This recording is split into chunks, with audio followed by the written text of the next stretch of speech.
Bienvenue dans ce tutoriel où nous allons discuter des membres de votre personnel. Nous allons tout de suite vous montrer comment les intégrer au logiciel.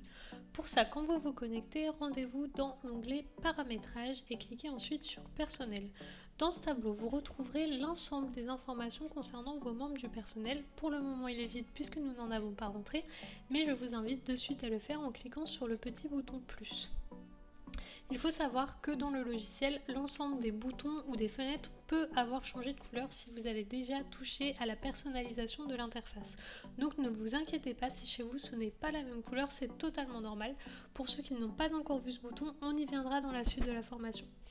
Donc, on va revenir à nos moutons et rentrer un membre du personnel. Donc là, vous pouvez le faire en même temps que moi. C'est une action qu'il faut faire même si vous travaillez seul, vous devez vous rentrer vous-même. Donc, je vous invite à rentrer quelques informations sur un membre du personnel ou sur vous-même. Vous pouvez ajouter un numéro de téléphone et le mot de passe ici, attention, ce n'est pas le mot de passe qui permettra à votre collaborateur d'entrer dans le logiciel, mais en fait dans notre logiciel, vous pouvez mettre en place un système de commissionnement en fonction du chiffre d'affaires généré en prestation ou en vente, et donc vous pouvez donner un mot de passe pour que seul le collaborateur puisse voir ses résultats à lui. On y reviendra un peu plus tard dans la formation, donc ne vous inquiétez pas de ce champ pour le moment, vous pouvez le laisser vide. Pour la date de début de contrat, c'est la date à laquelle le collaborateur intégrera le planning. Si vous avez rentré un membre du personnel qui commence en réalité dans un mois, vous pouvez mettre une date dans un mois, il apparaîtra automatiquement sur le planning à compter de cette date. Il en est de même pour la date de fin. Si c'est quelqu'un qui est en alternance, en CDD, etc., vous pouvez mettre une date de fin de contrat, la personne disparaîtra du planning automatiquement à cette date. Donc si c'est quelqu'un en CDI, vous pouvez laisser le champ ici vide. Cette partie juste en dessous concerne essentiellement, même uniquement, les personnes qui auront mis en place un site de réservation ou une boutique en ligne. Donc ce sont nos offres Pro et Pro+. Nous n'allons pas en discuter pour le moment puisqu'il y a un tutoriel spécifique à la mise en place de cette offre.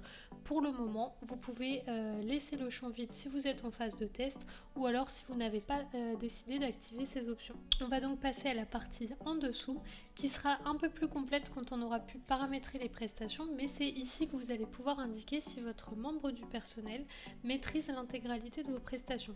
C'est-à-dire que ici, vous verrez apparaître l'intégralité de vos prestations et de vos catégories de prestations et vous pourrez venir cocher ou décocher juste ici en fonction des compétences de votre membre du personnel. Si par exemple quelqu'un ne fait pas les manicures, vous décocherez tout simplement et en fait il sera impossible de venir prendre un rendez-vous de manicure sur cette personne. Donc voilà comment intégrer un membre du personnel. Une fois que vous avez intégré toutes les informations ici, vous pouvez cliquer sur valider.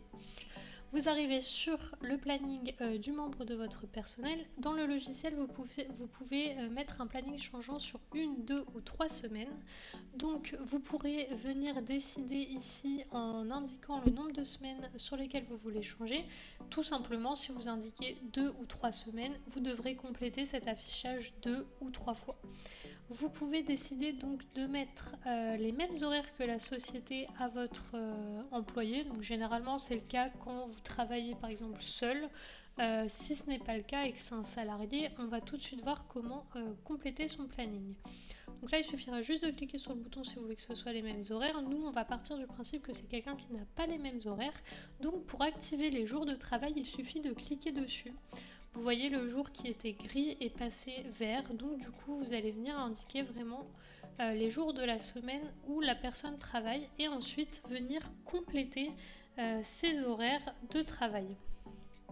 Donc là c'est une étape qui va se faire manuellement et en fait vous allez vraiment venir renseigner jour par jour les horaires de travail d'une personne.